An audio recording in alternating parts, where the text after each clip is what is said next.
প্রতিটা কাজ যেন নবীর মতো করে হয়, এই চ্যালেঞ্জটা নিতে হবে। আগে 40 দিনের টার্গেট নেই একটা, আগামী 40 দিন আমরা নবী সাল্লাল্লাহু আলাইহি ওয়াসাল্লামের মতো লাইফ লিড করব। যদি পারি ইনশাআল্লাহ আমাদের দ্বারা কিছু হবে, যদি না পারি বুঝতে হবে আমরা শুধু কথায় পারদর্শী, আমাদের কাজের কোনো মূল্য আসলে নাই। তো আমরা বিশ্বাস করি যে আমাদের তরুণ প্রজন্ম শুধু কথায় পারদর্শী না, তারা কাজ করেও দেখাতে পারবে ইনশাআল্লাহ। হয়তো বার্ধক্যে যারা আছে তারা হয়তো পারবে না, তারা হয়তো চাচ্ছে কিন্তু পারছে না। অনেক মুরব্বী আমার পরিচিত আছেন যারা চান আরো বেশি আমল বাড়াতে, কিন্তু পারছেন না, শরীর কুলাচ্ছে না, ডায়াবেটিস, প্রেশার আর অনেক সমস্যা। আর যদি পরিবারের মধ্যে ঢুকে যান বিয়ে শাদীর মধ্যে, তাহলে তো অবস্থা খারাপ আরো। আর যদি মাশাআল্লাহ এই যুগের কোনো দিনদার ক্যাটরিনা কাইফ ভাগ্যে জোটে, তাহলে তার পিছনেই সারা জীবন চলে যাবে। সো পরিবারে ঢোকার আগেই, মানে বিয়ে শাদী করে সংসার গোছানোর আগেই পড়াশোনাটা শেষ করে ফেলেন, কারণ ওর পরে রেসপন্সিবিলিটি বাড়বে, আপনার অনেক কাজের চাপ চলে আসবে। এগুলোকে সুন্দর মতো ব্যালেন্স করা খুব ডিফিকাল্ট, এত সহজ না। যুগটা ভাই এত কঠিন যে সব কিছু পারফেক্টলি করার চেষ্টা করার পরেও কখনো কখনো হিমশিম খেয়ে উঠি পারি না। মানে মাঝে মাঝে আমি নিজেও রাগ হই, পরিবারের উপরেও রাগ হই। কিরকম?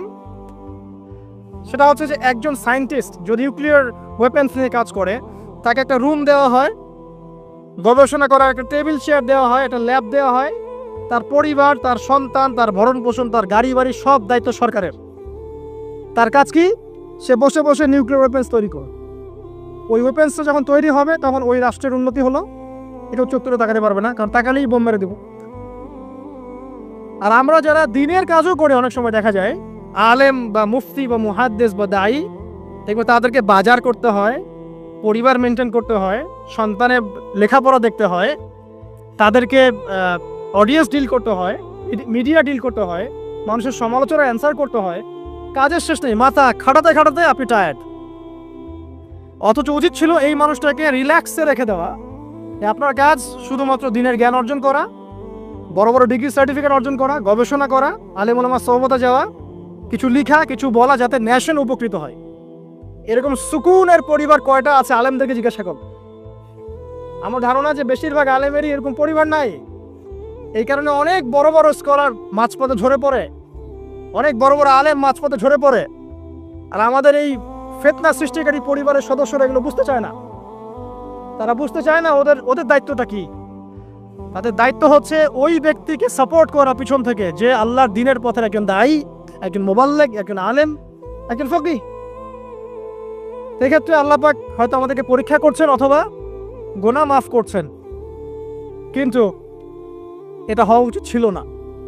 যারা দ্বীনের পথে কাজ করবে তাদের পরিবারটা হবে সেই রকম যেন পরিবার থেকে কোনো প্রেশার তার মধ্যে না আসে, মানসিকভাবে সে যেন স্ট্রেস না পায়, রিল্যাক্সে সে দিনের কাজ করতে পারে। দেখবেন তার দ্বারা লক্ষ লক্ষ কোটি কোটি মানুষ উপকৃত হবে। হ্যাঁ, এই জন্য অনেক, হ্যাঁ এটা ঠিক বলেছো ভাই, এই জন্য অনেক বড় বড় মুহাদ্দিস ছিলেন যারা কিন্তু আসলে কোনোদিন বিয়ে করেন নাই। তবে এটা আমি নিরুৎসাহিত করছি না। যদি আল্লাহ পাক একজন দিনদার স্ত্রী আপনাকে দান করেন, আর স্ত্রী শুধু একমাত্র পরিবারের অংশ না, আপনার এখানে মা আছে, আপনার বোন আছে, আপনার সন্তান আছে, ভাই বোন সবাই মিলেই পরিবার। একজন ভালো দেখবেন, বাকিরা হয়তো আপনাকে এভাবে সাপোর্ট করছে না। তো দিনদার স্ত্রী যদি সাথে থাকে ইনশাল্লাহ আপনি বিশ্বজয় করতে পারবেন ইনশাল্লাহ। এটা আল্লাহ পাক নেয়ামত হিসেবে দেখ সবাইকে, সব যুব সমাজকে আমরা দোয়া করি।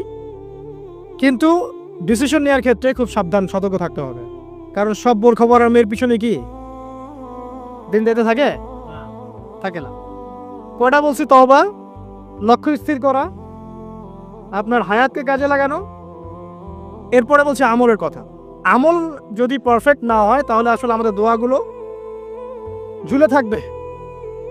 আমল বেশি বেশি করলে ইনশাআল্লাহ তাআলা আল্লাহ পাকের নৈকট্য অর্জন করা যাবে, আল্লাহ পাকের মারিফত অর্জন করা যাবে ইনশাআল্লাহ। তখন সেই ব্যক্তির দ্বারা দিনের অনেক বড় বড় খেদমত হওয়া সম্ভব ইনশাআল্লাহ তাআলা। আল্লাহ পাক তৌফিক দান করুন।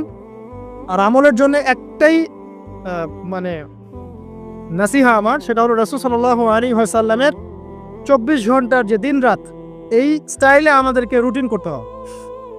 ঘুম, খাওয়া, লেখাপড়া করা, দাওয়াতি কাজ সবকিছু একদম ওই রুটিন ওয়াইজ। ইনশাআল্লাহ তাআলা দেখবেন আপনার জীবনে বরকত হচ্ছে ইনশাআল্লাহ তাআলা। আমি এমনও সালাফের কথা পড়েছি, আমি নাম এই মুহূর্তে ভুলে গেছি, তিনি যখন দার্স দিয়ে বাসায় ঢুকতেন, এত ব্যস্ত থাকতেন দিনই কাজে, দার্স দিয়ে বাসায় ঢুকতেন, যেই সময়টা তিনি ইস্তেঞ্জা করছেন বাথরুমে, ওই সময়টা তার সন্তান তাকে পড়াশোনা তো বাইরে থেকে, উনি ইস্তেঞ্জা করতে করতে শুনছেন যে তার সন্তান ঠিক পড়ছে কিনা। এইভাবে তারা টাইম ব্যালেন্স করতে। তো এই যুগে কিন্তু সম্ভব হচ্ছে আমাদের পক্ষে? বিভিন্ন ফিতনা চারপাশে, অতএব শক্ত হতে হবে, দিনের ব্যাপারে শক্ত হতে হবে। আল্লাহ পাক তৌফিক দান করুন। 5 নাম্বার হচ্ছে হালাল উপার্জন। যখন আপনি উপার্জনের দিকে যাবেন, ছোট একটা জব করেন, গভর্নমেন্ট জব হোক, নন গভর্নমেন্ট জব হোক, ব্যবসা হোক, কৃষিকাজ হোক, আপনি হালালে থাকার চেষ্টা করুন। হারাম রিজিকের অনেক প্রলোভন সামনে থাকবে, হারামে যাবেন না, ইনশাআল্লাহ তাআলা দেখবেন আল্লাহ রাব্বুল আলামিন আপনার অল্প রিজিকে বরকত দিবেন। সাথে দুনিয়াতে সন্তুষ্ট থাকা শিখতে হয়। অসন্তুষ্ট থাকলে আপনি কখনোই সন্তুষ্ট হতে পারবেন না। আজকে একতলা বাড়ি আছে, কালকে 2 তলা চাবেন, আজকে একটা গাড়ি আছে, কালকে আরেকটা চাবেন। এই চাহিদার কোনো শেষ হবে না। কিন্তু হালাল রিজিকে সন্তুষ্ট থাকলে ইনশাআল্লাহ আল্লাহ পাক এখানেই বরকত দিবেন ইনশাআল্লাহ। আল্লাহ পাক আমাদের সবাইকে হালাল রিজিকের ব্যবস্থা করে দিন এবং আল্লাহ যা দিয়েছেন তাতে সন্তুষ্ট থাকার তৌফিক দান। যুবকরা ব্যবসায় বেশি ফোকাস করতে পারে, বড় বড় গভর্নমেন্ট জবগুলোতেও ফোকাস করতে পারে, যেখানে গেলে আপনি সমাজের জন্য কিছু করতে পারবেন। আপনারা প্রশাসনের দিকে ফোকাস করতে পারেন, সেখানে যাওয়ার চেষ্টা করেন, ইমান নিয়ে সেখানে চলার চেষ্টা করেন। বাংলাদেশের যে ফোর্সগুলো আছে এখানে যাওয়ার চেষ্টা করেন, দেশের জন্য কিছু করেন। মুসলিমরা যদি এখান থেকে সরে আসে আস্তে আস্তে, তাহলে এখানে সমস্ত জায়গাগুলো খারাপ মানুষ দিয়ে ভর্তি হয়ে যাবে, তখন সিচুয়েশন আরো খারাপ হয়ে যাবে। যারা এগুলোতে যেতে পারছেন না, কৃষি কাজ করেন, কোনো নিজস্ব কোনো প্রজেক্ট লঞ্চ করেন, ক্রিয়েটিভ হন, উদ্যোক্তা হন, দেখবেন ইনশাআল্লাহ তাআলা আপনার ওই নতুনত্বের মধ্যে আল্লাহ পাক বারাকা দিবেন ইনশাআল্লাহ। আমি এমনও ভাইকে চিনি যারা লন্ডন আমেরিকা থেকে পড়াশোনা করে এসে বাংলাদেশে এসে অর্থনৈতিক যে প্রজেক্টগুলো আছে এগুলো লঞ্চ করেছে। আপনার ডেইরি প্রজেক্ট করেছে, পোলট্রি করেছে, হ্যাঁ, তারপরে কাপড়ের ফেব্রিক্সের ব্যবসা করেছে, ঠিক আছে, কম্বলের প্রজেক্ট করেছে, মানে অনেক ক্রিয়েটিভ অনেক কাজ করেছে, যেগুলো কিন্তু তারা না করলেও পারতেন, বড় চাকরি তারা করতে পারতেন। ক্রিয়েটিভ কাজ করেছেন, উদ্যোক্তা হয়েছেন, আল্লাহ পাক তাদেরকে এত সচ্ছলতা দিয়েছেন মাশাআল্লাহ, তাদের কাছে মানুষ এখন ধার চাচ্ছে টাকা পয়সা। আমি এমনও মানুষকে চিনি যিনি হারাম চাকরি ছেড়ে দিয়ে শশার ব্যবসা করা শুরু করেছিলেন। হারাম চাকরিটা কিন্তু বড় চাকরি ছিল, এই চাকরি ছেড়ে দিয়ে তিনি শশার ব্যবসা করা শুরু করেছেন। এখন তিনি মানুষকে টাকা ধার দেন। আমাদের এখানে আমার একজন ভাই আছেন যিনি সুদের চাকরির সাথে সম্পৃক্ত ছিলেন। কোনো একভাবে আল্লাহ পাক তার কানে এই মেসেজ পৌঁছে দেন এটা হারাম। তিনি 70 থেকে 80 হাজার টাকা বেতন পেতেন প্রতি মাসে। এখন তিনি কৃষিভিত্তিক প্রজেক্ট নিয়ে কাজ করছেন, আল্লাহ পাক তাকে সচ্ছল রেখেছেন। তো হালাল রিজিকে ফোকাস করেন, ইনশাআল্লাহ আপনার ইবাদত আল্লাহ পাকের কাছে সরাসরি কবুল হবে ইনশাআল্লাহ। আর হারামে গেলে ইবাদত কবুল হবে না, এটাই ফুল স্টপ। হারাম রিজিক থাকলে ইবাদত কবুল হবে না, এটা ফুল স্টপ, এখানে কোনো সুযোগই নাই ডানেভাবে তাউইল করার। 6, পার্ট টাইম দিনের দাওয়াতি কাজ সবাইকে করতে হবে।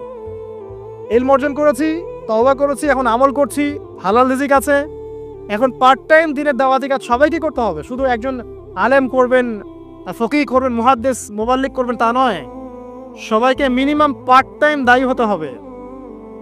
প্রথমে আপনার পরিচিত মহলের মধ্যে, তারপরে পরিবারে, তারপরে আপনার বন্ধু মহলে। আল্লাহ পাক বলার সামর্থ্য দিলে বলবেন, সুন্দর করে লেকচার দিতে বলে দিবেন, লিখতে পারলে লিখবেন। তবে এগুলো ওলামায়ে কেরামের সাথে পরামর্শ ভিত্তিক করলে ভুল হওয়ার সম্ভাবনা কমে আসবে সব। তবে ভুল হবেই, আর মানুষ ভালো মন্দ বলবেই, গীবত তোহমত অপমান করতেই থাকবে। যদি আপনি দেওবন্দ থেকে পড়ে আসেন এবং এমন একটা ফতোয়া দেন যেটা এক শ্রেণীর মানুষের কাছে মনে হচ্ছে বেদাত, আসলে ওটা বেদাত নয়, তখন সে বলবে, ওই শ্রেণীর মানুষ বলবে লোকটা দেওবন্দ থেকে পড়ে এসে বিভ্রান্ত হয়ে গেছে। যদি আপনি মদিনা থেকে পড়ে আসেন, পড়ে আসার পরে এমন একটা কথা বলেন যেটা আরেক শ্রেণীর মানুষের কাছে মনে হচ্ছে এটা ভুল, ওই শ্রেণীর মানুষ বলবে লোকটা মদিনা থেকে পড়ে এসে বিভ্রান্ত হয়ে গেছে। সমালোচনা আপনি অ্যাভয়েড করতে পারবেন না, ডিগ্রি সার্টিফিকেট দিয়েও না। সো দাওয়াতি কাজ করবেন আপনার সাধ্য মতো, পরামর্শ ভিত্তিক, তবে কারো সমালোচনায়, গীবতে, আঘাতে ভেঙে পড়বেন না। আপনি যদি আল্লাহ সন্তুষ্টির জন্য কাজ করে থাকেন, আল্লাহ পাক আপনাকে বড় করে দিবে ইনশাআল্লাহু আযজা ওয়া জাল। পার্ট টাইম দাওয়াতি কাজ সবাই করতে হবে, সবাইকে করতে হবে। আর এর মধ্য থেকে কিছু মানুষকে আলেম হতে হবে, আলেম হয়ে উম্মার দায়িত্ব গ্রহণ করতে হবে। আল্লাহ পাক তৌফিক ইনায়াত করুন, আমিন। আর দু একটা বলে শেষ করে দেই। এরপরে আপনি পরিবার গঠনের বিষয়ে যাবেন। পরিবারটা এমনভাবে গঠন করেন, এক কথায় আপনাকে হতে হবে ইব্রাহিম আলাইহিস সালামের মতো, আপনার সন্তান হবে ইসমাইল আলাইহিস সালামের মতো, এবং আপনার স্ত্রী হবে হাজারা এবং সারা আলাইহিস সালাম তাদের মতো। এরকম যদি পরিবার হয় ইনশাআল্লাহ তাআলা আশা করা যায় সমাজের অবস্থা আগামী 10 বছরে এমন থাকবে না, আগামী 20 বছরে এমন থাকবে না ইনশাআল্লাহ তাআলা।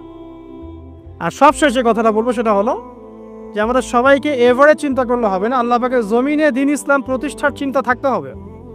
আর প্রতিষ্ঠা মানে নিরপরাধ মানুষকে বোম মেরে হত্যা করা নয়। ইসলামের দাওয়াত, তাবলীগ, প্রচার প্রসার এই বিষয়গুলোকে ছড়িয়ে দেওয়া, এটার জন্য ইউনিটি দরকার। ইউনাইটেড প্ল্যাটফর্ম করতে পারলে খুব ভালো হয়, না পারলেও এখানে বিভক্তি বাড়াবেন না। আপনি আপনার জায়গা থেকে যতটুকু পারেন করেন, এরপর আল্লাহর কাছে ছেড়ে দেন। আল্লাহ পাকের জমিনে দ্বীনের প্রচার প্রসারের জন্য আপনি আপনার জান, মাল, সময়, আপনার শ্রম, আপনার কথা, আপনার কলম, আপনার ইনিশিয়েটিভ সব কিছু দিয়ে একটা স্ট্রাইভ করেন। ওই কাজটাই আপনার প্রজেক্ট, যেটা আপনি কালকে আমাদের মাঠে আল্লাহর সামনে দাঁড়িয়ে বলবেন, আল্লাহ আমি আমার দুনিয়ার হায়াতে তোমার দিনের জন্য এতটুকু কাজ করে আসতে পেরেছি, আল্লাহ এই ওসিলায় আমাকে মাফ করে দাও।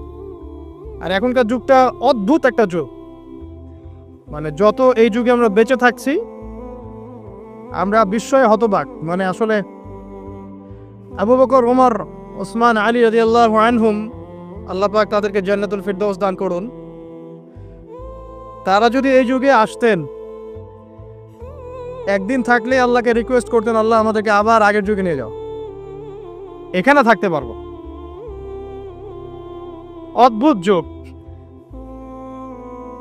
যুগটা এমন যে ধার্মিক যারা, এখন আমরা যারা ধার্মিক বলে দাবি করি, আমরা বেশিরভাগই এখন দুনিয়া পূজারি। দাড়ি, টুপি, পাগড়ি, জুব্বা, যাই হোক লেবাস পোশাক, আমাদের মধ্যে বেশিরভাগ ম্যাক্সিমাম ইল্লা মাশাআল্লাহ দুনিয়া পূজারি। দুনিয়ার ভালো মন্দ আগে বুঝবো, তারপর দিন। দিনকে আমরা দুনিয়ার উপরে অগ্রাধিকার দিতে শিখছি না, আগে দুনিয়া পরে দিন। এমন একটা যুগ যেখানে ধার্মিকদের ঐক্যবদ্ধ থাকার কথা, স্পেশালি মুসলিমদের, কিন্তু আমরা মুসলিমদের মধ্যে কোনো ঐক্য দেখতে পারি না। যতই ঐক্যের বলি আওড়াই না কেন, বাস্তবতা হচ্ছে এই যে আসলে এখানে ঐক্যের কোনো নামগন্ধ নাই। কিন্তু আমরা চাই যে সবাই ঐক্যবদ্ধ হই, ঠিক আছে? অদ্ভুত যুগ। দেখবেন 5 ওয়াক্ত নামাজ পড়ছে মাশাআল্লাহ মসজিদ কমিটির সভাপতি হাজী সাহেব, সুদ ছাড়তে পারছে না। অদ্ভুত যুগ। দেখবেন যে মাশাআল্লাহ বাবা তাহাজ্জুদ গোজার, বাবা প্রত্যেক রাতে তাহাজ্জুদে নামাজ পড়ে মাশাআল্লাহ। মাও দেখবেন যে বোরখা পরে বাইরে বের হচ্ছে, মেয়ের গায়ে পর্দার বালাই নাই। অদ্ভুত যুগ। মানে মা আর মেয়ে বাইরে বের হয়েছে, মা মাশাআল্লাহ খাস পর্দা, যদিও তার দিকে কেউ তাকায় না, আর মেয়ের গায়ে পর্দার কোনো বালাই নাই। মানে এমন একটা যুগ, আপনি যদি আল্লাহ এবং তার রাসূলের চোখ দিয়ে দেখেন, কোরআন এবং সুন্নাহর নূর দিয়ে এই বিশ্বটাকে দেখেন, আপনি হতবাক হয়ে যাবেন যে কি হচ্ছে আশপাশে। আসলে এই ওয়ার্ল্ডটাই পাগল না আমি নিজেই পাগল? তখন আপনার কাছে এরকম মনে হবে। এখন মনে হয় আমরা নিজেরাই মনে হয় পাগল, ওরাই মনে হয় সুস্থ। আজকে নিউজ দেখলাম একটা, আমার এক ভাই শেয়ার করেছে হোয়াটসঅ্যাপে আমাকে, সকালে দেখার পর থেকে আমার গাটা গিনগিন করছে এখন পর্যন্ত। মানে আমি মিলাতে পারছি না সমীকরণ। আর এই যখনই পড়তে বসছি বা আমল করতে যাচ্ছি, নামাজে দাঁড়াচ্ছি, ওই নিউজটাই মাথার মধ্যে বারবার ঘুরপাক খাচ্ছে। দেখলাম যে দীর্ঘকাল পর্যন্ত, একটা দীর্ঘ সময় পর্যন্ত একজন বাবা তার মেয়ের সাথে জেনা করে যাচ্ছে এবং সে হাতে নাতে আজকে ধরা পড়েছে। মানুষ তাকে গণপিটুনি দিচ্ছে। কোন একটা জেলার নাম বললো, আমি ঠিক মনে করতে পারছি না, মেবি পটুয়াখালী টাইপের কোন একটা জায়গা। তো একটু ভাবেন যে আসলে কোন জায়গায় আমরা আছি এখন। আমরা কি সুস্থ না বিশ্বটা সুস্থ?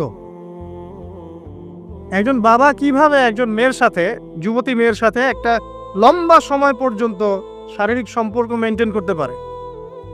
আর মিডিয়ার মাধ্যমে যখন এটা মানুষের কাছে প্রচার হচ্ছে, তখন মানুষের মধ্যে একটা চিন্তা আসছে যে আসলে এটাও হতে পারে। এবার কিন্তু এই পাপটা বাড়বে, কারণ মানুষ আগে ভাবতো এটা হতে পারে না, এখন মানুষ জানলো যে এটাও হতে পারে। এই কথাটা কিন্তু সাহাবা একরাম বলতেন যে আল্লাহ পাক কোরআনে নাজিল না করলে আমরা জানতামই না যে এমন একটা যুগ ছিল যে যুগে ছেলে ছেলের সাথে জেনা করতো না, আউযুবিল্লাহ। আর নবী সাল্লাল্লাহু আলাইহি ওয়াসাল্লাম বলেছেন, আমার উম্মতের মধ্যে আমি ভয় পাই কয়েকটা জিনিস, তার মধ্যে একটা হচ্ছে আমার উম্মত সমকামী হবে, আমার উম্মতের একটা অংশ সমকামিতায় লিপ্ত হবে, যেটা এখনকার ওয়ার্ল্ডের কিন্তু একটা মৌলিক সমস্যা। অলমোস্ট এভরি কান্ট্রিতে এদের সংখ্যা বাড়ছে ডে বাই ডে। আপনি হয়তো ভাবছেন যে আপনি 5 ওয়াক্ত নামাজ পড়েন, মাশাআল্লাহ, রোজা রাখেন, যাকাত দেন, ইসলামিক লাইফ মেনটেন করেন, বাইরের জগৎটাও এমন। আসলে ব্যাপারটা এমন না। বাইরের জগৎটা ডেঞ্জারাস, ডিসগাস্টিং, মানে একটা ডেভাস্টেটিং বাইরের জগৎটা। পাপ, পঙ্কিলতা, অশ্লীলতা, ফাহেশা, হারাম, ব্যভিচার, জিনা, সুদ, ঘুষ, দুর্নীতি, হত্যা, রাহাজানি, ডাকাতি, চুরি, শব্দে ভর্তি বাইরের জগৎ। আর আমরা মসজিদে এসে 5 ওয়াক্ত সালাত আদায় করছি আর মনে করছি আমরা সেফ। যতক্ষণ বাইরের পরিবেশটাও ইসলামের আদলে গড়ে উঠবে না, ততক্ষণ পর্যন্ত আমাদের ব্যক্তিগত জীবনের ইবাদত, পারিবারিক জীবনের ইবাদতগুলো দীর্ঘ সময় পর্যন্ত সাস্টেইন করতে পারবে না। অদ্ভুত যুগ, ঘরে ঘরে দেখবেন পরকীয়া চলছে। ম্যাক্সিমাম ঘরে ঘরেই পরকীয়া। স্বামী স্ত্রীকে নিয়ে সন্তুষ্ট না, স্ত্রীও স্বামীকে নিয়ে সন্তুষ্ট না। আগে যেমন ডায়মন্ড খুঁজে পাওয়াটা খুব রেয়ার একটা ব্যাপার ছিল, এখন একটা কুমারী মেয়ে খুঁজে পাওয়াটা রেয়ার ব্যাপার হয়ে গেছে। বিয়ে তো করেন নাই, করতে যান সামনে। আর যারা করেছেন তারা তো আমার কথা বুঝবেন যে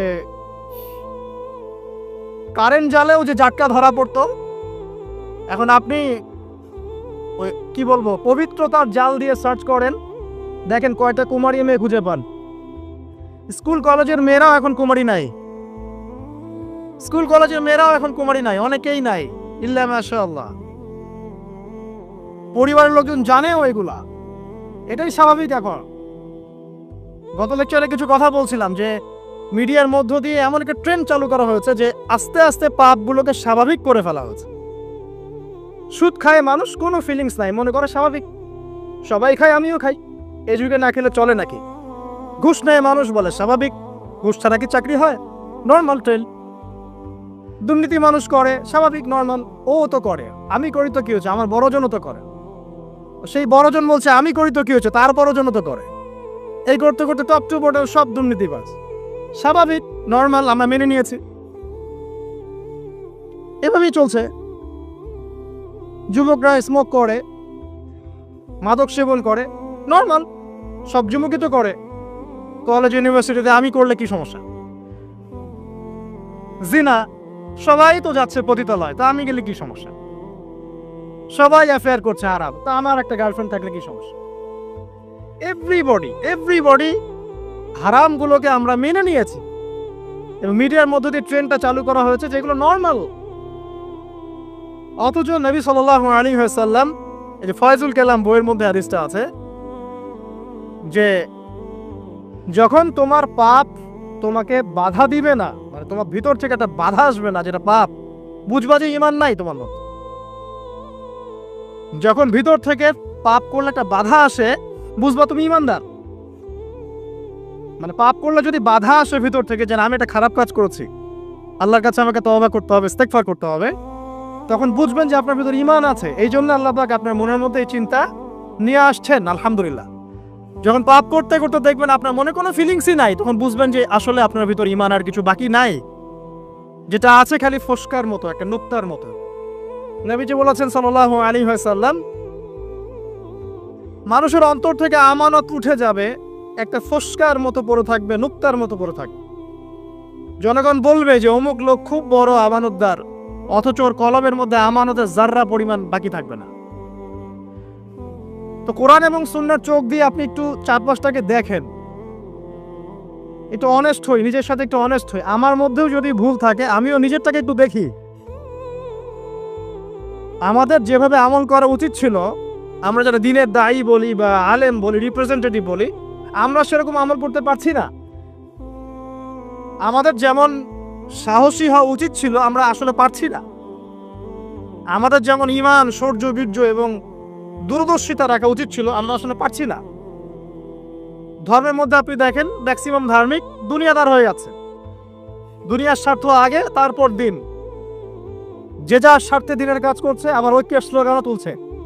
সবাই সবার মতোই দিনের কাজ করছে, আলাদা আলাদা ভাবে, আবার সবাই ঐক্যের কথাও বলছে।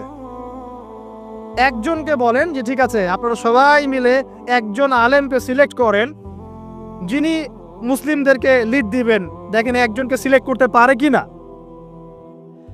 একদিন বলেছিলাম সবাইকে নিয়ে বসে এক কাপ চা খাওয়ান, দেখেন পারেন কিনা।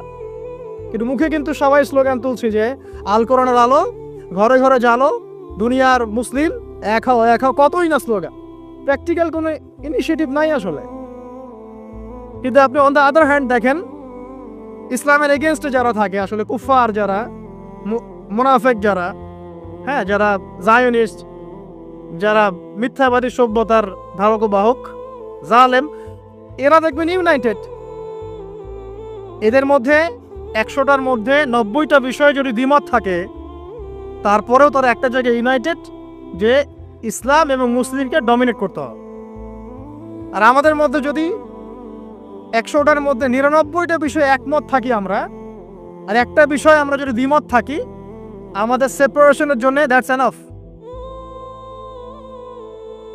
এই যুগে আছি আমি। খেয়াল করে দেখেন আমরা আইওয়াস শোডাউনে বেশি বিশ্বাসী। এখন মুসলিমরা আমরা আইওয়াস করতে বেশি পছন্দ করছি, শোডাউন করতে বেশি পছন্দ করছি। কনস্ট্রাকটিভ কোনো কাজ নাই। আজকে আপনি একটা পোস্ট দিচ্ছেন, কালকে একটা লেকচার দিচ্ছেন। আজকে একটা বই লিখছেন, ঠিক আছে, কালকে হয়তো আপনি অন্য কিছু করছেন। কিন্তু কাজগুলো সব বিক্ষিপ্ত, কনস্ট্রাকটিভ না, যার কোনো লক্ষ্য আছে, সুনির্দিষ্ট লক্ষ্য আছে।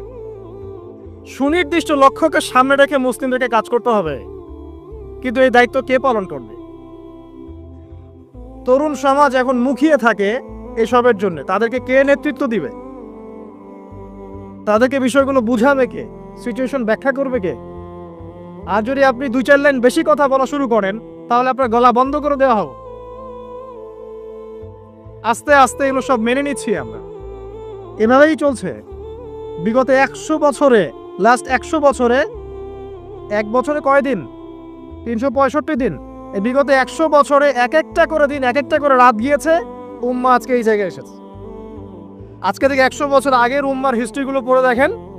তারপরে আরও সামনে যান, ওসমানীয় খেলাফতের দিকে যান, তার আগে যান ফাতেমিতে যান, কর্ডোভায় যান, মুঘলে যান, এদিকে আপনার মামলুকে যান, ঠিক আছে, তাবেঈনদের যুগে যান, আব্বাসীয় খেলাফতের যুগে যান, উমাইয়াতে যান, সাহাবীদের যুগে যান, দেখবেন ওই সময়কার মুসলিমদের অবস্থা এমন ছিল না, এবং বিশ্বের প্রেক্ষাপটে এমন ছিল না। তো এগুলো নিয়ে ভাবতে হবে। ভাবতে হলে পড়তে হবে, কোরআন পড়তে হবে, হাদিস পড়তে হবে, ইতিহাস পড়তে হবে, অর্থনীতি সম্পর্কে জানতে হবে, পলিটিক্যাল সায়েন্স পড়তে হবে। কে পড়তে চায়?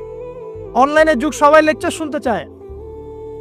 এবং লেকচার শোনা জাতি হুজুকে লাফায় বেশি। একজন আলেম একটা কথা বলবে, ওটার পিছনে হুজুকে লাফাবে। আবার দেখবে আরেকজন আলেম তার কাউন্টার একটা দলিল দিয়েছে, এবার এর পিছনে হুজুকে লাফাবে। আসলে কার দলিল কতটুকু অথেন্টিক এ তো জানে না, কারণ এ তো পড়াশোনাই করতে চায় না। আমরা পড়তে চাই কম, লেকচার শুনতে চাই বেশি। আর লেকচার শুনছেন আজকে আপনি এক টপিকে, কালকে আরেক টপিকে, তারপরের দিন আরেক টপিকে, কোনো কনস্ট্রাকটিভ কিছু নাই। মাথাটা বিক্ষিপ্ত। কেমন জানেন? ধরেন যে আমাদের প্রত্যেকের বাসায় একটা করে ডায়েরি আছে। একটা এক্সাম্পল দেই, একটা করে ডায়েরি মনে করেন সবার বাসায় আছে। যুগটা এমন যে এই ডায়েরিতে আপনি যাই লিখবেন সবাই দেখতে পারবে, যাদেরকে আপনি অ্যাক্সেস দিবেন সবাই এই লেখাটা দেখতে পারবে। এখন আপনি মনে করেন বাসায় শুয়ে আছেন এসি রুমের নিচে, তা আপনি দেখছেন যে বিশ্বের কোনো জায়গায় মুসলিমকে নির্যাতন করা হচ্ছে, কোনো জায়গায় একটা মেয়েকে রেপ করা হলো, কোনো জায়গায় কি বলবো শিশুদেরকে বোম মেরে হত্যা করা হচ্ছে, কোনো জায়গায় জুলুম হচ্ছে ইত্যাদি। আপনি এগুলো শুয়ে শুয়ে দেখছেন, আপনার ডায়েরিতে আপনি এগুলো দেখছেন। এবার আপনি বিছানায় শুয়ে শুয়ে এগুলো নিয়ে চিন্তা করতে করতে করতে করতে আপনি ফেড আপ যে আসলে কিছু তো করতে হবে, এগুলো তো মেনে নেওয়া যায় না, কিছু একটা তো করতে হবে, কি করব? তো লেপটা সুন্দর করে গা থেকে সরিয়ে, যোদ্ধার মতো একদম গা থেকে একদম কম্বলটা সরিয়ে উঠে ডায়েরিটা হাতে নিলেন, নিয়ে লিখলেন যে উম্মার আজকে এই অবস্থা, এই করতে হবে, সেই করতে হবে, এটা করতে হবে, ওটা করতে হবে, ডায়েরি বন্ধ করে রেখে দিলেন, আবার গিয়ে ফোন। দিস ইজ ফেসবুক, এটাই ফেসবুক। কনস্ট্রাকটিভ কোনো কাজ নাই। আপনি আপনার মতো লিখলেন, শুয়ে পড়লেন, আরেকজনের মতো লিখলো, সে শুয়ে পড়লো, আরেকজন লিখলো, সে শুয়ে পড়লো। এরা ইউনাইটেড না, আর এদেরকে লিড দেওয়ার মতো কেউ নাই। আবার যা ঐক্যের কথা বলছে, এরা ইন্টারনালি ডিভাইডেড। এভাবে কি একটা জাতি সফল হবে কিনা, এটা আমার প্রশ্ন।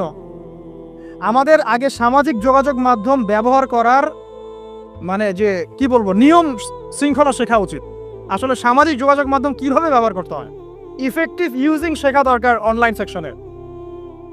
আমরা মোটেও সামাজিক যোগাযোগ মাধ্যম ইফেক্টিভলি ইউজ করতে জানি না। এই মাধ্যমটাকে আমরা বানিয়েছি সমালোচনার মাধ্যম, কাউকে ধুয়ে দেওয়ার মাধ্যম, মাঝে মাঝে একটু আইওয়াশ শোডাউন করার মাধ্যম। একজন ওমরা করতে গিয়েছে, ছবি সেলফি এই সেই, ভাই কি দরকার আছে আপনার ওমরা করতে গিয়েছেন এত মানুষকে জানানোর কি দরকার আছে? একজন লেকচার দিতে এসেছেন, গাড়ি থেকে নামলাম, সবাই ভিডিও সেলফি ফোনস স্লোগান। তা আমি কাকে দেখাচ্ছি আসলে এগুলা? আর এগুলো যাদেরকে দেখাচ্ছি, এটা দেখায় আমার লাভটা কি আসলে? আল্লাহ পাক কি আমার এই দেখার মুখাপেক্ষী নাকি? আমার মনে যদি ইখলাস ও নিয়াত থাকে, নিয়াত বিশুদ্ধ থাকে, আমি তো গোপনে আসলেও নাকি আল্লাহ পাক দিবেন। আর আল্লাহ পাক যদি দেখাতে চান আমাকে, তাহলে আল্লাহ পাক আমাকে তুলে নিয়ে আসে সবার সামনে দাঁড় করায় দিবেন। যদি আমি পাহাড়েও লুকাতে চাই, আর আল্লাহ যদি চান যে আল্লাহ পাক আমাকে দেখাবেন সবার সামনে, আল্লাহ পাক ওখান থেকে তুলে আপনাকে দেখাবেন। আর যারা সবাইকে দেখাতে পছন্দ করে, আল্লাহ পাক ওদেরকে আস্তে আস্তে এখান থেকে মিটিয়ে দেন। দেখেন অনলাইন সেকশনে আমরা ইউজিং ঠিক মতো জানি না, আমরা এখানে সমালোচনার মাধ্যম বানিয়েছি, আইওয়াশ শোডাউনের মাধ্যম বানিয়েছি, কনস্ট্রাকটিভ কোনো কিছু নাই, জাস্ট আবেগ ঝাড়ার একটা মাধ্যম বানিয়েছি।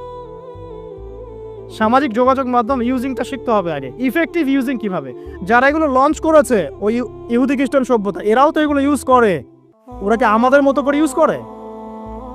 একটু ভেবে দেখেন তো। বরং আমরা কি ইউজ করছি তারা মনিটর করে এবং তারা কন্ট্রোল করে। আপনি একটা ভিডিও দেখেন ফেসবুকে, মনে করেন আপনি জমি কিনবেন, কথার কথা ফ্ল্যাট কিনবেন, একটা ফ্ল্যাট কেনার ভিডিও দেখতে থাকেন, আপনি দেখবেন যে পরের দিন যখন আপনি ঢুকবেন ফেসবুকে, আপনাকে ওই ভিডিওগুলোই দেখানো হচ্ছে। তারা আপনার মাইন্ডটাকে রিড করে ফেলেছে।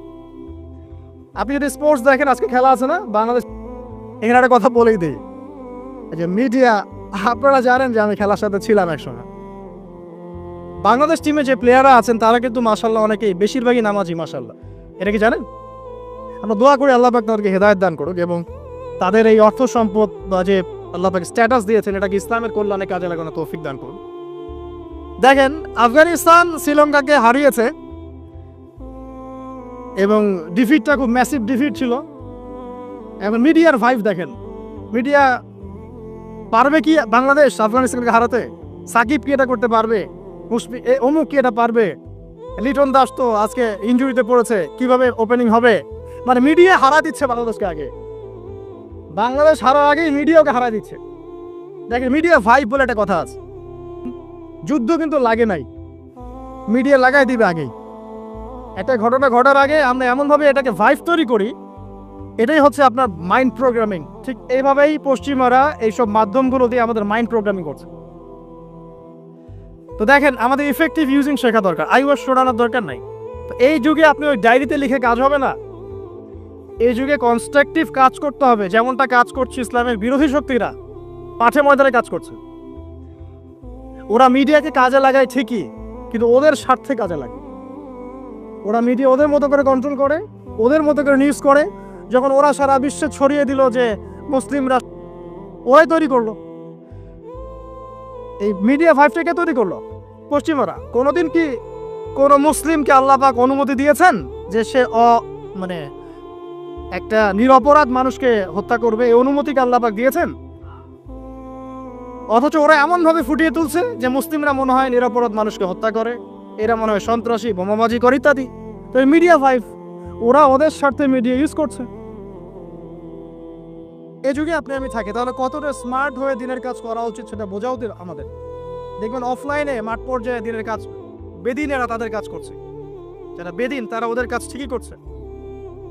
আমরা এরকম একটা যুগে বাস করছি। তো এইসব ডায়েরিতে, ভার্চুয়াল ডায়েরিতে যুদ্ধ করে কোনো কাজ নাই। প্র্যাকটিক্যালি পড়াশোনা শিখতে হবে, আগে ইলম অর্জন করতে হবে, আলেম ওলামার কাছে আসতে হবে, তাদের সোহবতে এসে দিন শিখতে হবে এবং আমলটা বাড়াতে হবে, তাজকিয়া আত্মশুদ্ধি বাড়াতে হবে, মানে ভিতরের আত্মশুদ্ধিটা বাড়াতে হবে, হালাল উপার্জনের দিকে ফোকাস করতে হবে। মুসলিম উম্মার মধ্যে কোনো বিভক্তি ছড়ানো যাবে না, ইউনাইটেড করতে পারি না পারি বিভক্তি ছড়ানো যাবে না। যে ইস্যুগুলো মাইনর এগুলো নিয়ে এত বেশি ঝগড়া করা যাবে না, ফাসাদ ক্রিয়েট করা যাবে না। এছাড়া আপনার পরিবারের যে আদর্শ এটাকে শক্ত করতে হবে, বাচ্চাদেরকে মানুষ করতে হবে, সন্ততিকে মানুষ করতে হবে, কনস্ট্রাকটিভ কাজ করতে হবে।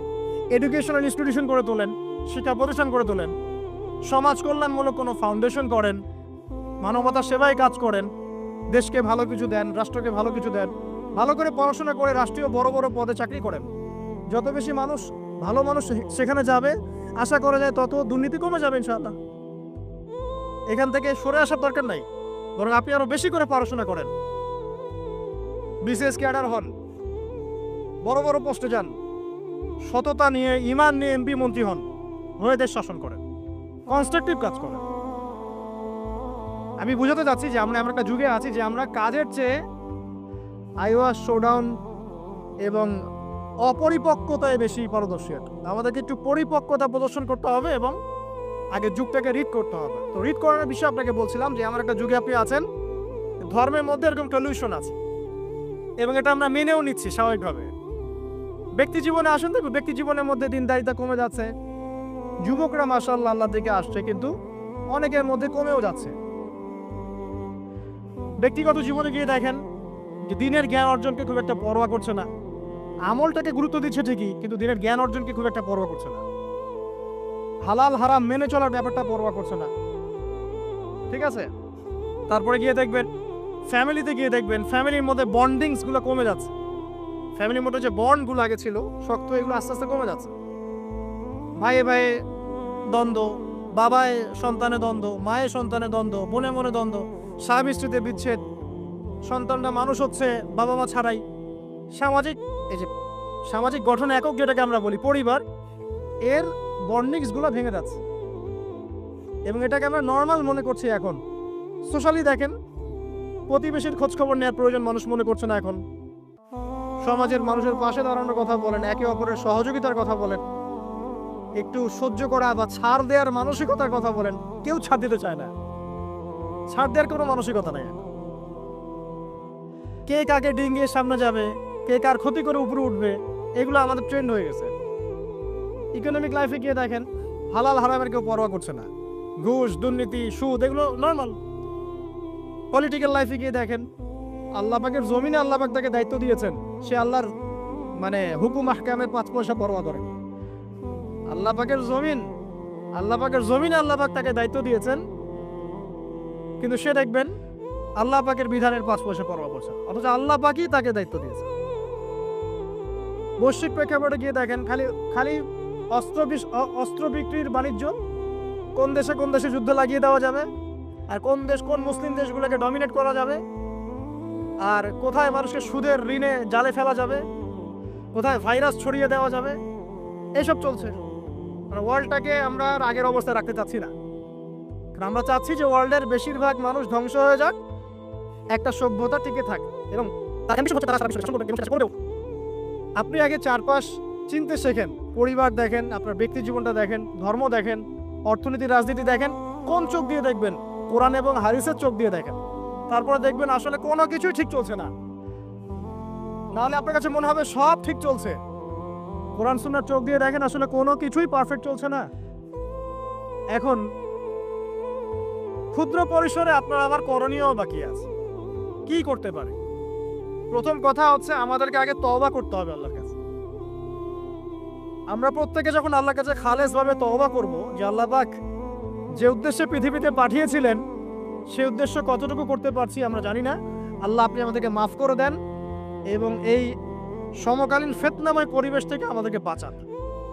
আগে তওবা করতে হবে, মানে আমরা এতটা পাপে ডুবে গেছি এখন, আমাদের দোয়া কিন্তু মনে হয় না কবুল হচ্ছে। হ্যাঁ, আমরা কি কম দোয়া করি? আমরা কিন্তু প্রচুর দোয়া করি। ওয়াজ মাহফিলের শেষে করি, ফরজ নামাজের পরে করি, দোকান উদ্বোধন করতে গেলে করি, কোনো কোনো সময় মাশাআল্লাহ দেখা যায় স্ট্যাচু উদ্বোধন করতে গিয়েও দোয়া করি। আমরা দোয়া করতেই থাকি, কিন্তু দোয়া কতটুকু কবুল হয় আল্লাহ ভালো জানে। তারপর কি করতে পারি? আগে আমাদের ওই যে বললাম একটা কনস্ট্রাকটিভ লক্ষ্য থাকতে হবে যে আমরা কি চাচ্ছি। আসলে আমরা কি চাচ্ছি ভাই? দুনিয়াতে এসেছি, যে কয়দিন হায়াত আছে আল্লাহ পাকের হুকুম আহকাম পালন করব, মৃত্যুবরণ করব, জান্নাতে যেতে চাই। এই তো, এই চাওয়াটা হচ্ছে এভারেজ মুসলিমদের চাওয়া। এভারেজ মুসলিম মানে নর্মাল যারা মুসলিম তারা সবাই এভাবেই চায়। এর বাইরে গিয়েও কিছু চাওয়া শিখতে হবে যে আমি একাই শুধু জান্নাতে গিয়ে বাঁচতে চাই না, বরং আমার পরিবার সমাজটাকে নিয়ে বাঁচতে চাই। এটা এক্সট্রা অর্ডিনারি মুসলিমদের কাজ। যারা এভারেজ মুসলিম তারা শুধু নিজেকে নিয়েই ব্যস্ত থাকে, আর যারা এক্সট্রা অর্ডিনারি মুসলিম তারা সবাইকে নিয়ে চিন্তা করে। এবং যাদের হাত দিয়ে সমাজ বিপ্লব ঘটেছে বা উম্মাহ ভালো কিছু পেয়েছে, তারা কখনো নিজের স্বার্থ নিয়ে করে থাকে না। তো আমাদেরকে এভারেজ মুসলিম হলে চলবে না, একটু এক্সট্রা অর্ডিনারি কিছু চিন্তা করতে হবে, লক্ষ্যটা স্থির করতে হবে আগে। 1 নাম্বার তাওবা, 2 নাম্বার লক্ষ্য স্থির করা, 3 নাম্বার নিজের জীবনের মূল্য বোঝা। আল্লাহ পাক যে আমাদেরকে 60, 70, 100 বছর হায়াত দিয়েছেন, এর মূল্যটা তো বুঝতে হবে। আমরা যারা সবাই, এভরিবডি, আমরা কেউ বাদ না, আমরা যারা অনলাইন সেকশনে দিনের বেশিরভাগ সময় নষ্ট করছি, আমরা কি আদৌ হায়াতের মূল্য বুঝতে পারছি? আমরা যারা চায়ের দোকানে বসে আড্ডা পিটাচ্ছি, বন্ধুদের সাথে গল্প করছি, হয়তো গেমস এন্ড স্পোর্টস এবং ইউটিউবিং, ফেসবুকিং বলেন, টিকটকে আমরা সময় নষ্ট করছি, আমরা কি আদৌ আমাদের হায়াতের মূল্য বুঝতে শিখেছি কিনা? অনেকে দেখবে বার্ধক্যে উপনীত হয়েছে, তারপরেও সে এভাবেই লাইফ লিড করছে। দিব্যি একটা আড্ডার মজলিসে বসলো, 3, 4, 5 ঘন্টা সে কাটিয়ে দিল, বুঝতেই পারছে না কি জন্য আল্লাহ পাক তাকে দুনিয়াতে পাঠিয়েছেন। তা আমাদেরকে আগে বুঝতে হবে যে আমাদের হায়াতের মূল্য কি। একটা দিন চলে যাচ্ছে, আর পাবো না। আজকের এই যে সেশন করতে পারছি, এটা আর কখনো ফিরে আসবে না। যদি এখান থেকে উপকৃত হতে পারি আলহামদুলিল্লাহ, না পারলে এই সুযোগটা আল্লাহ পাক আর দিচ্ছেন না। এই দিন চলে গেল, সূর্য ডুবে গেছে, ওভার, টাইম শেষ। যারা এখন কবরবাসী হয়েছে তারা অনেকেই চাইতো যে আমরাও দিনের জন্য কিছু করব, আল্লাহকে পাবো, রাসূলকে পাবো, পরকালে জান্নাত পাবো, নামাজ পড়বো। ওই সুযোগটা তারা পায় নাই। আর এখনকার যুব সমাজদেরকে পরকালীন চেতনায় উদ্বুদ্ধ করাটাই মূল চ্যালেঞ্জ। অন্য কোনো কিছু দিয়ে আপনি ওদেরকে আল্লাহর পথে ফেরাতে পারবেন না। ওদের মধ্যে যখন মৃত্যুর ভয় থাকবে, পরকালের জবাবদিহিতার ভয় থাকবে, অটোমেটিকলি ওরা গার্লফ্রেন্ড ছেড়ে দিবে, মাদক ছেড়ে দিবে, এই জেনা ছেড়ে দিবে, এভরিথিং তারা ছেড়ে দিবে যখন তাদের মধ্যে পরকালীন চেতনা থাকবে। তো হায়াতের মূল্যটা বোঝা একটা বড় চ্যালেঞ্জ। আল্লাহ পাক আমাদের সবাইকে হায়াতের মূল্য বোঝার তৌফিক দান করুন। হায়াতটা কাজে লাগাবো কিভাবে? লাস্ট খুতবাতে আমি বলেছি যে প্রফেটিক লাইফস্টাইল কেমন হবে এবং প্রোডাক্টিভ মুসলিম কিভাবে হব, এটা আমাদের চ্যানেলগুলোর মধ্যে আছে। সকাল থেকে সন্ধ্যা পর্যন্ত, রাত পর্যন্ত কিভাবে আমরা টাইম ব্যালেন্স করব, এটা নিয়ে আলোচনা করা হয়েছে। এটা আপনারা দেখে নেবেন ইনশাআল্লাহ, এখানে সব কিছু দেওয়া আছে মোটামুটি। তাহলে 1 নাম্বার তাওবা, 2 নাম্বার একটা লক্ষ্য, 3 নাম্বার নিজের হায়াতের মূল্য বোঝা, 4 নাম্বার আমল। এবার আমল, দিন রাতের যে আমলগুলো নবী সাল্লাল্লাহু আলাইহি ওয়াসাল্লাম করতেন, আমাদেরকে এই আমলগুলো শক্তভাবে আঁকড়ে ধরতে হবে, ছাড়া যাবে না। কারণ যতই আমি বড় বড় কথা বলি না কেন, নিজে যদি আমল করে সেটাকে প্রতিষ্ঠিত করতে না পারি, আসলে এই কথাগুলো তাসির হবে না। যত বড় বড়ই কথা বলি আমরা, অন্যের দিকে যতই আঙ্গুল তুলি, বিশ্ব নিয়ে কথা বলি, অর্থনীতি নিয়ে কথা বলি, রাজনীতি নিয়ে কথা বলি, ঠিক আছে, পরিবার নিয়ে কথা বলি, সমকালীন ফিতনা নিয়ে কথা বলি, আমল যতক্ষণ পর্যন্ত নবী সাল্লাল্লাহু আলাইহি ওয়াসাল্লামের মতো না হচ্ছে, ততক্ষণ পর্যন্ত কথা শুধু তাত্ত্বিক থেকে যাবে, বাস্তবতার কোনো প্রায়োগিক ফলাফল পাওয়া যাবে না। তো আল্লাহ পাক আমাদের সবাইকে নবী সাল্লাল্লাহু আলাইহি ওয়াসাল্লামের মতো 24 ঘন্টা কাটানোর তৌফিক দান। আল্লাহ পাক আদম এবং হাওয়া আলাইহিস সালাম এবং আদম সন্তান সবাইকেই সৃষ্টি করেছেন, উদ্দেশ্য হচ্ছে আল্লাহ পাক আমাদেরকে জান্নাত দিতে চান। আল্লাহ পাক চান যে আমরা যেন জান্নাতে যাই। যদি আমরা জান্নাতে যেতে না পারি পরকালে, একটা কারণে যেতে পারবো না, অনলি একটা কারণ, সেটা হলো আমাদের নিজের দোষে। একটা কারণ, যারা জাহান্নামে যাবে মানুষ এবং জিনদের মধ্যে, নিঃসন্দেহে মহাবিশ্বে তারা ছাড়া জাহান্নামে যাওয়ার উপযুক্ত কেউ ছিল না। ও জাহান্নামে যাওয়ার উপযুক্ত ছিল বলেই আল্লাহ পাক তাকে জাহান্নামে পাঠাবেন। আর যারাই জান্নাতে যাবে প্রত্যেকেই শুধু আমলের বদৌলতে যাবে না, বরং আল্লাহ পাকের রহমতেই যাবে। কেউই তার আমল দিয়ে জান্নাতে যেতে পারবে না। আল্লাহ পাকের রহমত যাদের উপরে বর্ষিত হবে তারাই জান্নাতে যাবে ইনশাআল্লাহ। কে আমল দিয়ে যেতে পারবে না। যত আমলই করি বলা যাবে না এই আমলের বদৌলতে জান্নাতে যেতে পারবো। আল্লাহ পাক গয়না করলে হবে না। আল্লাহ পাক চান যে আদম সন্তান যেন জান্নাতেই যায়। এই কারণেই সৃষ্টি করা, এই কারণেই আপনার ওহীভিত্তিক গ্রন্থগুলো পাঠানো, এই কারণে নবী রাসূল পাঠানো, আলেম ওলামা সৃষ্টি করা, মানুষকে সতর্ক করা, হায়াত দেয়া, বারংবার জীবনে চলতে ফিরতে আপনাকে এলান করা হয় আল্লাহর পথে ফিরে আসেন, আল্লাহর পথে ফিরে আসেন। এলান করা হয় না? বিপদ দিয়ে আপনাকে এলান করা হয় আল্লাহর পক্ষ থেকে। আপনি চলতে পথে হোঁচট খান, আল্লাহ আপনাকে এলান দেন, ফিরে আসো। চলছেন বিপথে, আল্লাহ পাক এলান দেন, ফিরে আসো। আল্লাহ পাকের পক্ষ থেকে কিন্তু এগুলো আসে। অ্যামেজিং হাদিস যে একজন সাহাবী বলছেন, সালমান রাদিয়াল্লাহু আনহু, তিনি বলছেন যে যখন মুমিনের উপর বিপদ আপদ বালা মুসিবত আসে, তখন মুমিনের এই বিপদ আপদ বালা মুসিবত রোগ শোকের বদৌলতে আল্লাহ পাক তার গুনাহগুলোকে মাফ করে দেন এবং তার মর্যাদাকে বাড়িয়ে দেন এবং সে আল্লাহর দিকে ফিরে আসার অনুশোচনা করার সুযোগ পায়। আর যখন কাফের মুশরিক বা ফাসেক মানুষকে এইসব রোগ ব্যাধি বিপদ আপদ বালা মুসিবত ঘিরে ধরে, তার দৃষ্টান্ত সেই উটের ন্যায় যে উটটাকে তার মালিক বেঁধে রেখেছে এরপর ছেড়ে দিয়েছে। সেই উটটা বুঝতে পারলো না কেন তার মালিক তাকে বেঁধে রাখলো আর কেনই বা তাকে ছেড়ে দিল। কথাটা কি বুঝতে পারছেন? যারা আল্লাহ দ্রোহী তাদের উপর যখন বিপদ আপদ বালা মুসিবত আসতে থাকে, তারা বুঝে না যে কি জন্য আসতো আর কেন চলে গেল। কিন্তু মুমিন ব্যক্তি যারা মুসলিম আল্লাহর অনুগত, তাদের বিষয়টা হচ্ছে এমন, বিপদ আপদ বালা মুসিবত রোগ ব্যাধি তাদেরকে আল্লাহর দিকে ফিরিয়ে নিয়ে আসবে। দেখুন,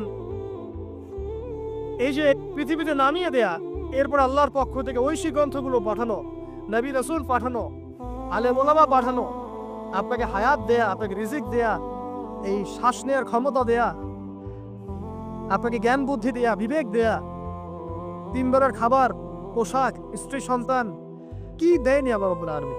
এই যে সমস্ত নিয়ামতগুলো দেয়া, এগুলো একটা উদ্দেশ্য, আপনি আমি যেন এটাকে উপলব্ধি করি যে এগুলো আল্লাহর পক্ষ থেকে আসছে এবং আল্লাহর দিকে আমরা অভিমুখী হই। এছাড়া কোনো উদ্দেশ্য নেই। সামনে যান, নূহ আলাইহিস সালাম, একদিন দুই দিনেই কি আল্লাহ পাক তার কওমকে ধ্বংস করে দিয়েছেন? 950টা বছর আল্লাহ রাব্বুল আলামিন সময় দিয়েছেন কওমকে, আল্লাহর দিকে ফিরে আসো, আল্লাহর দিকে ফিরে আসো। নবী দাওয়াত দিয়েছেন প্রায় 950 বছর। যখন তারা ফিরে আসে নাই, তারপরে আল্লাহ রাব্বুল আলামিন গজব দিয়ে ধ্বংস করেছে। কারণ আমি বলেছি একটা কথা, আল্লাহ পাক শুধু রহমানুর রহিমই নন, বরং তিনি কিন্তু কঠোর শাস্তিদাতা, শাদীদুল ইকাবও বটে। সামনে আরো যান, ইব্রাহিম আলাইহিস সালাম একা একটা মানুষ নমরুদের সাথে ফাইট করছেন, আগুনে ফেলেই দিল, সে আগুনকে আল্লাহ পাক ঠান্ডা করে ফেললেন। এটা কি আল্লাহ পাকের দয়া নয়? তার সন্তান ইসমাইলের কুরবানিটা দেখেন, আল্লাহ পাক বলেছেন কুরবানি করো, তিনি ডানে বামে প্রশ্ন করেন নাই। আমরা হলো প্রশ্ন করতাম, কেন করব? শিশু সন্তান, নিষ্পাপ, এটার কোনো যুক্তি আছে কিনা, লজিক আছে কিনা? তিনি কোনো লজিক দেখতে যাননি, আল্লাহ পাক বলেছেন করেছে। আল্লাহ রাব্বুল আলামিন তার এই ঘটনাটাকে তো সম্মানিত করলেনই, কিয়ামত পর্যন্ত কিন্তু এই ঘটনা মানুষ স্মরণ করবে। দয়া দেখেন, তার সন্তানের খাবার নাই, পানিও নাই, অলৌকিকভাবে আল্লাহ রাব্বুল আলামিন জামজাম কূপ সৃষ্টি করলেন, কিয়ামত পর্যন্ত থাকবে ইনশাআল্লাহ। দয়া নাই? এই কূপটা দেখলেই তো মুসলিম হওয়া যায়। এই জামজাম কূপটা দেখলেই তো মুসলিম হয়ে যাওয়া উচিত মানুষের। কোত্থেকে আসলো এই কূপ? এই পানির এত বৈশিষ্ট্য কেন? কখনো শেষ হচ্ছে না কেন? এটা নিয়ে ভাবলেই তো মুসলিম হওয়া যায়। হবে না, কারণ কি? আদা ওয়াস্তাকবার, উদ্ধত হয়েছে, অহংকার প্রদর্শন করছে। অহংকার মানে এই নয় যে আপনি সুন্দর জামা পরছেন, আপনি সুন্দর কাপড় পরছেন, আপনি ভালো একটা বাড়ি করেছেন, এটা অহংকারের পরিচয় নয়। বরং অহংকারের পরিচয় হচ্ছে মাতারুল হাক্কি ওয়া গমতুন নাস, সত্য জিনিস যেটা স্পষ্ট এটাকে অস্বীকার করা আর অন্য মানুষকে ছোট করা, তুচ্ছ তাচ্ছিল্য করা, এই হলো অহংকারের পরিচয়। ইউনুস নবীর কথা মনে আছে আপনাদের? ওই যে মাছের পেটের মধ্যে 3 দিন 3 রাত ঘুরছে আর ঘুরছে, একজন নবী হয়ে তাকে এই অবস্থা ফেস করতে হচ্ছে। এক পর্যায়ে তিনি বুঝতে পারছেন যে আমার কিছু একটা তো ভুল হয়েছে। আল্লাহর কাছে হাত তুলে দোয়া করলেন, লা ইলাহা ইল্লা আনতা সুবহানাকা ইন্নী কুনতু মিনাজ জালিমিন। দোয়ার পড়ার সাথে সাথে আল্লাহ পাক বললেন, যাও মাছ তুমি রেখে চলে আসো। এটা কি দয়ার নিদর্শন নয়? শুধু তাই নয়, তাকে যখন দ্বীপে নামিয়ে দেওয়া হয় তিনি অসুস্থ ছিলেন। আল্লাহ পাক সূরা সাফফাতের মধ্যে বলেছেন যে আমি তার পাশে লাউ গাছ উৎপন্ন করলাম। কোন গাছ?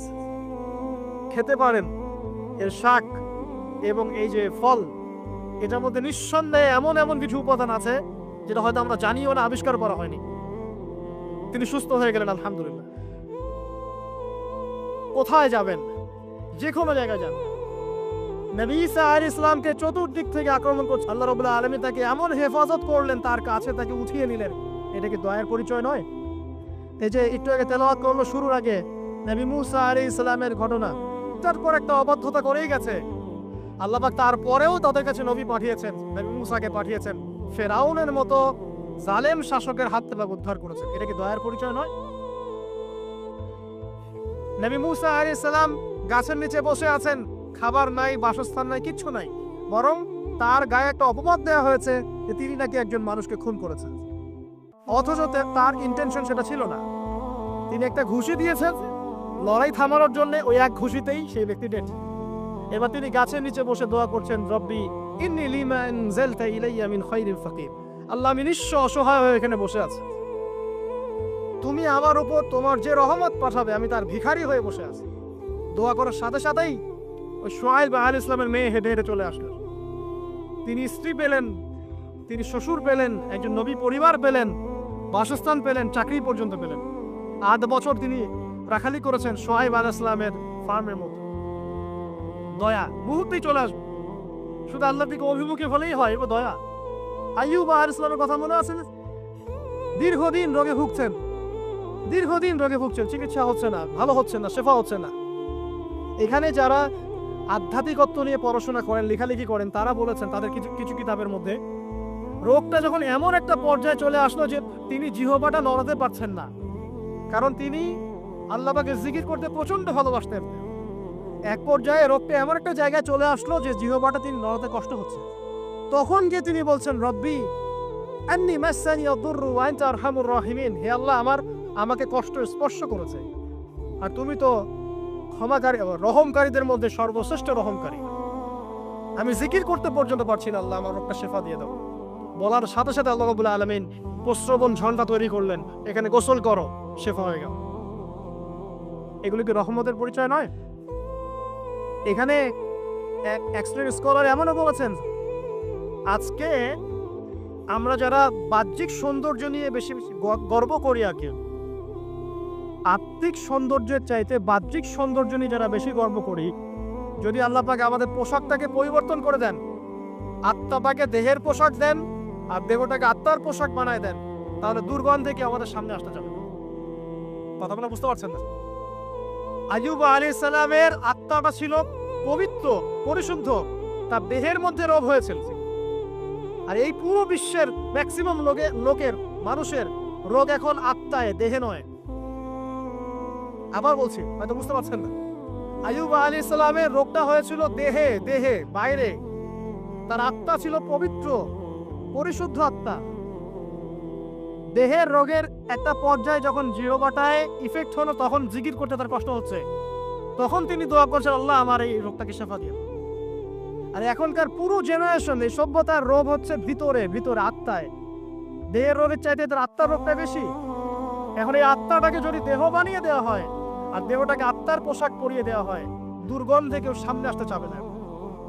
তাই আইয়ুব আলাইহিস সালামের সেই দোয়া এখন আমাদের বেশি করা উচিত, রব্বি আন্নী মাসসানি আদ-দুররু ওয়া আনতা আরহামুর রাহিমিন। আল্লাহ, আমাদের আত্মায় রোগ এসেছে, এটাকে তুমি শেফা দাও। দেহের রোগ লেস ইম্পর্টেন্ট, আত্মার রোগটা বেশি ইম্পর্টেন্ট। এরকম নিদর্শন কোরআনের পাতায় পাতায় ছড়িয়ে আছে। আসহাবুল কাহাফ, পুরো সমাজ ওদেরকে মেনে নিচ্ছে না, গুহায় চলে গেলেন, ঘুম পাড়িয়ে দিলেন আল্লাহ পাক। 309 বছর, কত বছর? 309 বছর একটা দোয়ার বদৌলতে। তারা বলেছিল রব্বানা আতিনা মিন লাদুনকা রাহমা ওয়া হাইয়্যি লানা মিন আমরিনা রাশাদা।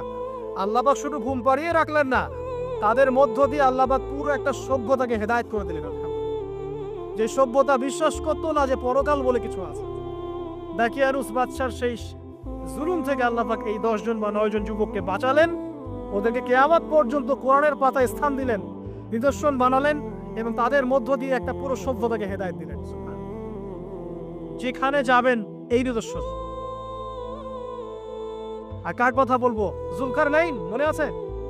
কোন সূরা আছে যুলকারনাইনের কথা? সূরা কাহফ।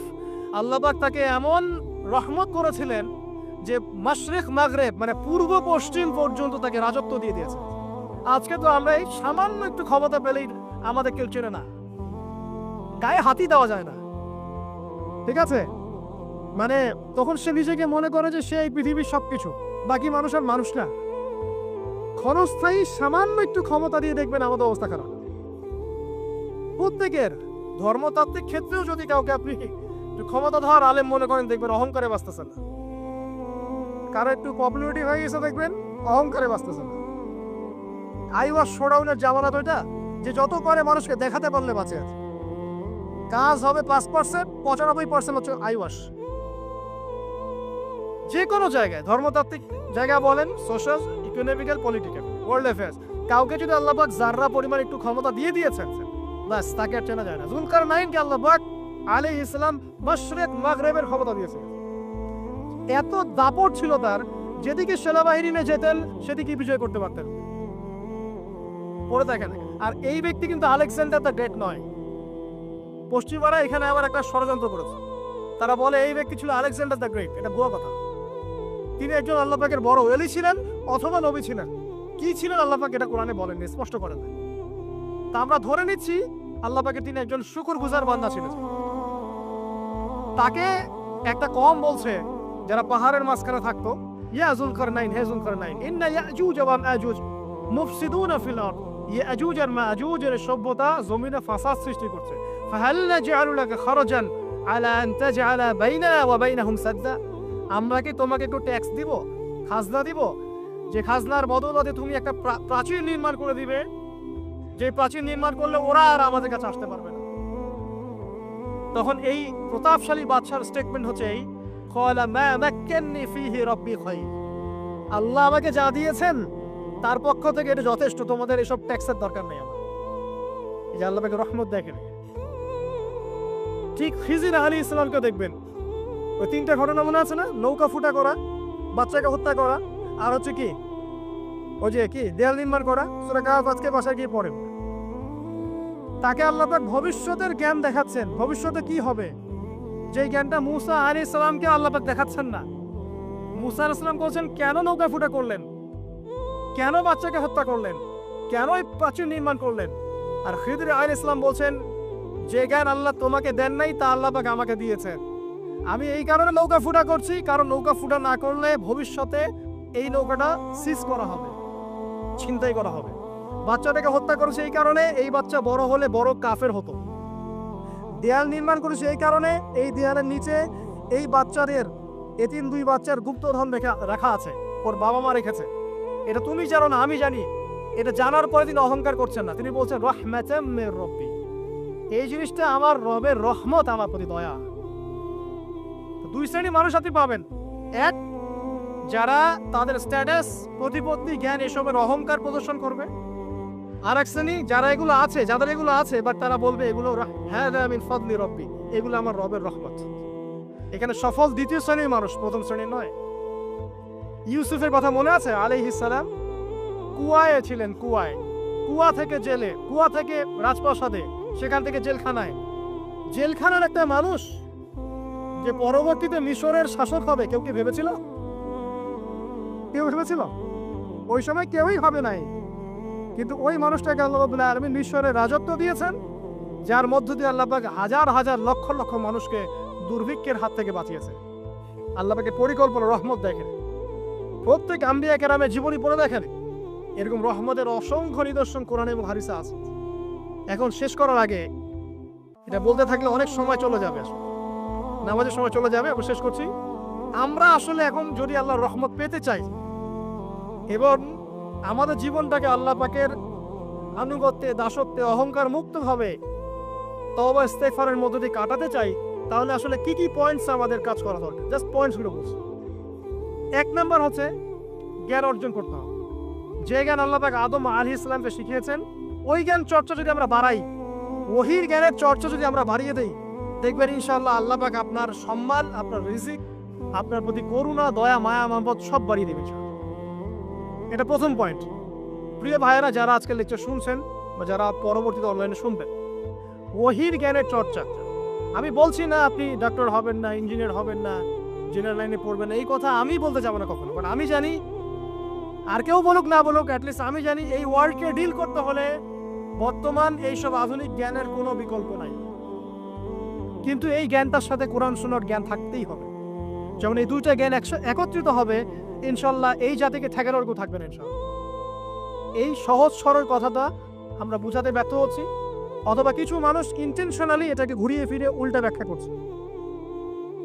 আর হ্যাঁ, এটা স্বীকার করছি, কিছু মানুষ আছে, কিছু ব্যাকডেটেড থিঙ্কিংস আছে আমাদের মধ্যে, যে আমরা আধুনিক শিক্ষাটাকে অনেক সময় গুরুত্ব দিচ্ছি না। এটা ঠিক নয়, এটা আমার মত। পরিবেশ বজায় রেখে, ইসলামী পরিবেশ বজায় রেখে আধুনিক শিক্ষায় শিক্ষিত হতে কোনো সমস্যা আছে? আর আধুনিক এই শিক্ষাগুলো অন ইসলামিক শিক্ষা নয়। আপনি যে কোনো এডুকেশনের বেসে যান, ম্যাথামেটিক্সে যাবেন, অ্যালজেব্রায় যাবেন, আপনি কেমিস্ট্রিতে যাবেন, ফিজিক্সে যাবেন, বায়োকেমিস্ট্রি যাবেন, জ্যোতির্বিজ্ঞানে যাবেন, মেডিকেল সায়েন্স, প্রত্যেকটাতে দেখেন মুসলিমদেরকে খুঁজে পাবেন আপনি। প্রত্যেকটা গোড়াপত্তন কি আপনি দেখবেন মুসলিমদের হাতেই হয়েছে। আব্বাসীয় খেলাফত যখন ছিল, তখন এই বাগদাদ ছিল জ্ঞানের রাজধানী। ওইরকম লাইব্রেরি কি বিশ্বের কখনো হয়েছে? এখন আমরা মনে করছি জ্ঞানের লাইব্রেরি মনে হয়, জ্ঞানের রাজধানী মনে হয় ব্রিটেন, হার্ভার্ড, কেমব্রিজ, অক্সফোর্ড। এটা কবে এসেছে ইতিহাসে? ইতিহাস কি 100 বছরের? হাজার হাজার বছর চলে গেছে। হিস্ট্রি পড়েন। তো এখানে আমার কথা হচ্ছে একদম ক্লিয়ার আর নিট অ্যান্ড ক্লিয়ার যে আমাদেরকে উভয় দিকের জ্ঞানই অর্জন করতে হবে, বোধ কোরআন সুন্নাহ এবং আধুনিক জ্ঞান। এই দুটো জ্ঞান যখন আপনি একত্রিত করবেন, ইনশাআল্লাহ দেখবেন আল্লাহ চাইতো কোরআন এবং সুন্নাহকে হাতে নিয়ে এই বিশ্বের চ্যালেঞ্জগুলোকে ফেস করা যাবে ইনশাআল্লাহ। আল্লাহ পাক তৌফিক দান করুন, আমিন। তো প্রথম যেটা বিষয়, আল্লাহ পাকের রহমত পেতে হলে আল্লাহর ওহীভিত্তিক জ্ঞানের চর্চা বাড়াতে হবে। এই জ্ঞানের চর্চা বাড়ালে ব্যক্তি, পরিবার, সমাজ, রাষ্ট্র সবাইকে আল্লাহ পাক সম্মানিত করবে ইনশাআল্লাহ। আল্লাহ পাক রহম করবেন, ক্ষমা করবেন, ইনশাআল্লাহ দুনিয়াতেও সফল করবেন, পরকালও জান্নাত দেবে ইনশাআল্লাহ তাআলা। আর আমরা তো দেখলাম আল্লাহ পাকে জান্নাত দেওয়ার জন্য একটা ঘটনা যথেষ্ট। একটা কুকুরকে বাড়ি পার করিয়েছে, একবার খালি বলেছে আল্লাহ তোমার ভয়েই কাজ করেছি, বাস। আবার জাহান্নামে যাওয়ার জন্য একটা ঘটনা এনাফ, খালি বলেছে যে আল্লাহ তোকে মাফ করবে না, বাস জাহান্নাম। আল্লাহ পাক জানেন এন্ড অফ দ্য ডে কে জান্নাতে যাবে, কে জাহান্নামে যাবে। অহংকারের কোনো সুযোগই নাই। এক মিনিট একটা কথা বলতে চাই, যে এখন অনেক মুসলিমদের মধ্যে একটা ট্রেন্ড চলে আসছে, একটু ইসলাম প্র্যাকটিস করলেই অন্যকে আন্ডার এস্টিমেট করা শুরু করে না? এখন তো অনলাইনের যুগ, আর এখন তো কাজ করতে কোনো শ্রম লাগে না, খালি ঘরে বসে শুয়ে 2 লাইন লিখলেই কাজ শেষ। ঘরে বসে শুয়ে ফেসবুকে 2 লাইন লিখলেই কাজ শেষ। আর কনস্ট্রাকটিভ কাজের তো কোনো খোঁজ খবরই নাই। এগুলো সহজ, এই কারণে দেখা যায় বর্তমান যুগে সমালোচনা, বিপদ, আন্ডারস্টিমেট করা, এগুলো সংস্কৃতি বেড়ে গেছে। এগুলোর মধ্য দিয়ে আমরা দিন পালন করার পরেও ক্ষতির মধ্যে আছি। এমন হতে পারে যে ব্যক্তি বা যে দল বা যে রাজনৈতিক দল বা যে ধর্মীয় দল যার বিরুদ্ধে আমি নিজের কলমগুলো ঘোরাচ্ছি, হতে পারে তার মধ্যে এমন মানুষ আছে যে আমার আগে জান্নাতে চলে যাবে, হতেই পারে। আর আমি যে নিজেকে এত বড় করে ফখর করছি, কে জানে the end of the day আমি জান্নাতে যাবো কি যাবো না, কোনো গ্যারান্টি আছে? কোনো গ্যারান্টি নাই। সো এখন আমরা যারা ইসলাম প্র্যাকটিস করছি, আমাদের সতর্ক হওয়া উচিত, নিজের পরকালের ফিকিরটা করি। আল্লাহ পাক বোঝার তৌফিক দান করুন, আমিন। 2 নাম্বার যেটা বলবো, যে রাসূলুল্লাহ সাল্লাল্লাহু আলাইহি ওয়াসাল্লামের রেখে যাওয়া যে আদর্শ এবং সুন্নত, এর চর্চা যারা বাড়িয়ে দিবে আল্লাহ পাক রহম করবে ইনশাআল্লাহ। সূরা আলী ইমরানের 31 নম্বর আয়াত পড়ে দেখেন, আল্লাহ পাক নিজেই বলেন, কুল ইন কুনতুম তুহিব্বুনাল্লাহ ফাত্তাবিউনি। হে নবী বলে দিন, তোমরা যদি আল্লাহর রহমত আর ভালোবাসা পেতে চাও তাহলে আমাকে অনুসরণ করো, আমাকে। যে বা যারাই নবী সাল্লাল্লাহু আলাইহি ওয়াসাল্লামকে অনুসরণ করবে আল্লাহ তার প্রতি দয়া করবে ইনশাআল্লাহ।